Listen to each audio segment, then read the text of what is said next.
ମାନେ ସାର ମହଜୁଦ ଥାଇ କାହିଁ ମିଛ କାହିଁ କହିବ ମାନେ ସାର ତ ଠିକ ଭାବରେ ଦିଆଯାଉଛି ବର୍ତ୍ତମାନ ମଧ୍ୟ ସାର ପର୍ଯ୍ୟାପ୍ତ ପରିମାଣରେ ଅଛି ଆଉ ସବୁ ସମୟରେ ଯେତେବେଳେ ଆବଶ୍ୟକ ରହିଛି ପ୍ୟାକ୍ସ ମାନଙ୍କୁ ଦିଆଯାଉଛି ତେଣୁ ନିଶ୍ଚିତ ଭାବରେ କୋଉଠି ନା କୋଉଠି ପ୍ୟାକ୍ସ ସ୍ତରରେ ଯେଉଁ ଅଧିକାରୀମାନେ ରହୁଛନ୍ତି ସେମାନଙ୍କର ଖାମଖିଆଲି ନୀତି ଯୋଗୁଁ ଚାଷୀ ଭୋଗୁଛନ୍ତି ତେଣୁ ସରକାର ମଧ୍ୟ ସେଥିପ୍ରତି ସଚେତନ ଅଛନ୍ତି ଆଉ ତେଣୁ ପ୍ୟାକ୍ସ ମାଧ୍ୟମରେ ଏବଂ ପ୍ରାଇଭେଟ ମାନଙ୍କୁ ମଧ୍ୟ ବର୍ତ୍ତମାନ ଦିଆଯିବ ଯଦ୍ୱାରା କି ଠିକ ସମୟରେ ସାର ପାଇବେ ଚାଷୀମାନେ ଏଥିରେ କିଛି ବ୍ୟବସ୍ଥା ମାନେ ଅସୁବିଧା ନାହିଁ ତେଣୁ ବିରୋଧୀ ଯେହେତୁ ତାଙ୍କ କଥା ସେମାନେ କହିବେ ସେଥିରେ କିଛି ନୂତନତ୍ୱ ନାହିଁ ତେଣୁ ଯେଉଁ ସାର ଅଭାବ କଥା କୁହାଯାଉଛି ଏଥିରେ କିଛି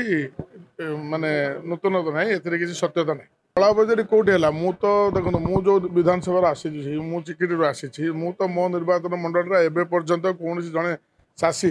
ଖୋଲାଖୋଲି ଭାବରେ କଳାବଜାରୀ ହେଉଛି ମୁଁ ଏତେ ଦେଇକି କିଣିଲି କାହିଁ ଗୋଟେ ତ ଚାଷୀ ଆଜି ପର୍ଯ୍ୟନ୍ତ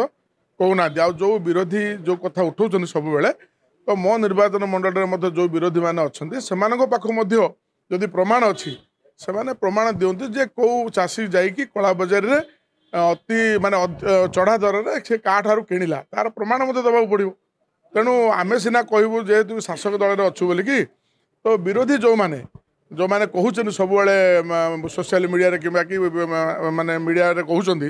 ତ ମୁଁ ତ ସେମାନଙ୍କୁ ଆହ୍ୱାନ କରୁଛି ଯଦି ସେମାନଙ୍କ ପାଖରେ ନିଜର ପ୍ରମାଣ ଅଛି କେଉଁ ଚାଷୀ ଯଦି ଲିଖିତ ଅଭିଯୋଗ ଦେଇଛନ୍ତି କି ନହେଲେ ସେମାନେ ବାଇଟ୍ ମିଡ଼ିଆକୁ ଯଦି ଦେଉଛନ୍ତି ଯେ ମୁଁ ଅମୁକ ଜାଗାରୁ ଯାଇକି ଏତିକି ଟଙ୍କାରେ ଚଢ଼ା ଦରରେ ମୋତେ ଆଣିଲି ତ ସେଇଭଳିଆ ପ୍ରମାଣ ଦିଆଯାଉ ତେଣୁ କୌଣସି ପରିସ୍ଥିତିରେ ମଧ୍ୟ